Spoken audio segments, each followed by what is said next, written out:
Hey guys, it's War Machine 395 back with another video review.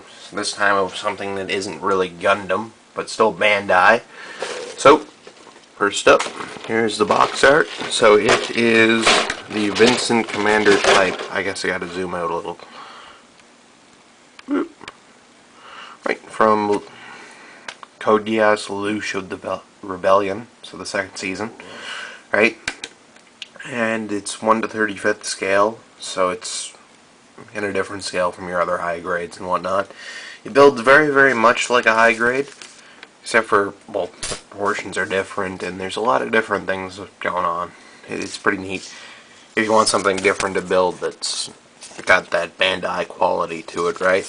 So here's the, it's got a pretty decent bit of art on the front cover. That's nice, yeah. Anyway, so, move that out of the way, and here's what you get out of the box. Boop. Right? So you can probably tell from on the camera that it's really, really glossy. So this is kind of going to be a nuisance to paint, I think, but I don't really like the gloss either. So what I'm going to do, I think, is sand it down, prime it, and change the colors, because I'm not exactly the biggest fan of the pink and purple bit. I'm not sure what to call the color. Anyway, so I'm thinking actually, like, when I go to paint this, I'm going to change this to like a seafoam green, and then this to gold, and then this darker gray color to an emerald green. I think that would look pretty good. Yeah, that would probably be nice. And I do have a Lancelot coming eventually. I've actually bought two of these because they were on sale at HLJ. They're like, how much? They were 600 yen, so it's like $5 Canadian. Pretty reasonable. Or less, no, it was less than that, wasn't it? Yeah, so they're really cheap right now. They're just like any other high grade, really. So we get some interesting accessories and whatnot. So anyway, yeah, that's it, I guess. Yeah, so I'm gonna try and paint it in the near future. All right, and to start, I'm gonna take a look at the cockpit hatch. So that opens up. Nothing slides out per se, but you can take this part off really easy. It just slides on. That's where your pilot's supposed to sit. And I didn't bother building Guilford right here. That's him on the runner. Anyway, so I didn't bother with that. Just slide this back on. I'm pretty sure if you shook it upside down, that would probably... No, it doesn't. Cool. Alright. Alright, so for head articulation, it rotates. You can get the full 360, I believe, without the chin dragging too much. That's decent. And go to the side. I believe it can rock back and forth, no problem. And yeah, you can kind of get the chicken movement. It's got a different articulation. I'm not sure how to describe it. It's very different. Right, then the shoulders move up that much, down that much, without the arm getting in the way. Probably further. If you look at the front, they can move forward and back like that. A nice little hinge in there. And from here, the arm can go up and down, and that nice purple piece comes out. It's nice. I'd probably zoom in a little more.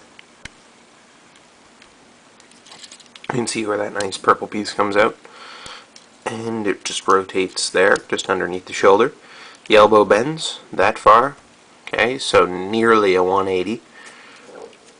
And your hand on a ball joint, so it moves like that. And there's one more bit of articulation there to be had. And that is this nice gray panel. Pops out, reveals that weapon where they smack another MS with the elbow and then it blows up. So it's that bit, like some sort of energy emitter thing going on. I don't know what to call it. Anyway, that works. Now, put this back on so it'll stop annoying me.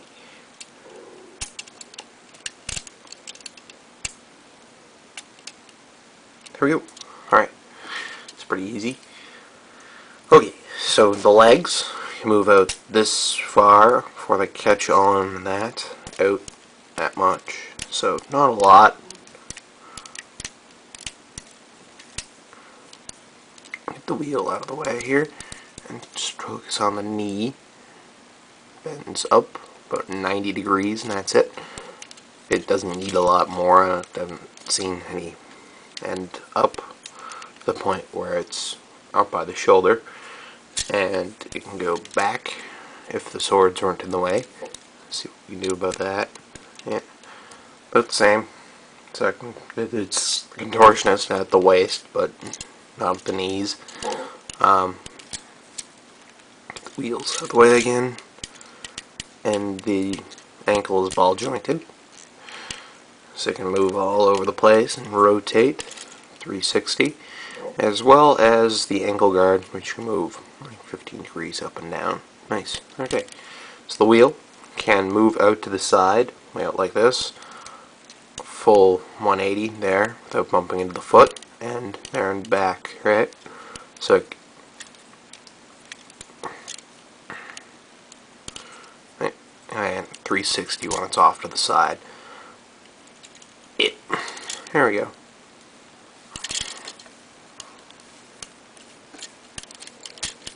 Ooh, dang. Some of the things on this kit are a little loose, but they always seem to get looser when they're on camera. So, but other than that, fairly reasonable. Alright, now on to the accessories, which there are pretty much very few of. Alright, so you saw the swords on the back. To get those off, you just pull a little bit. So, alright. So you get the compact swords in the back. So you can see where that's not much of a handle. So you pull off that. And you get the blade and that tiny piece that connects in the back. So what I've been doing, so you also get this one piece with a nice peg on the hand. That just slides on there like that. Pretty easy. And to get the desired effect, of course, you have a hand, closed fist. So you can see where I have the open palms on both of them on the other side, so you can see it better there. Closed fist. Now I already have the sword in hand, and that just pops on there like that. And I move the hand out.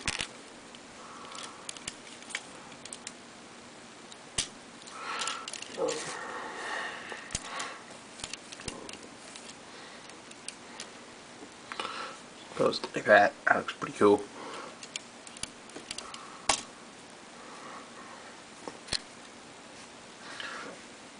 Alright, so you also get where they make that staff weapon in the show, right? So it's just two of them connected end to end with a peg in the middle. So you get two of those because it's on one of the runners. It gives you duplicate parts. So that's pretty simple. To do that, you take your hand again. Anyway, so you take the hand cover. It's the interesting bit, right? And you just peg this right in here. So the hand cover pegs that in. It won't fall off. It's very stiff, like I said before. It's a nuisance to get apart. Alright, and then that just goes together like that. Okay? And again, you take the sword parts. So the depth perception is suffering right now. And we'll pop this one off too. Okay, and it's easy. Alright, so here's your size comparison. It is, if I straighten out the legs, a slight bit taller than your Jim and your Strike. Pretty reasonable overall. You have a little bigger box, I suppose, in both of them. Yeah, that's it for this review, I guess. And have a good one, guys.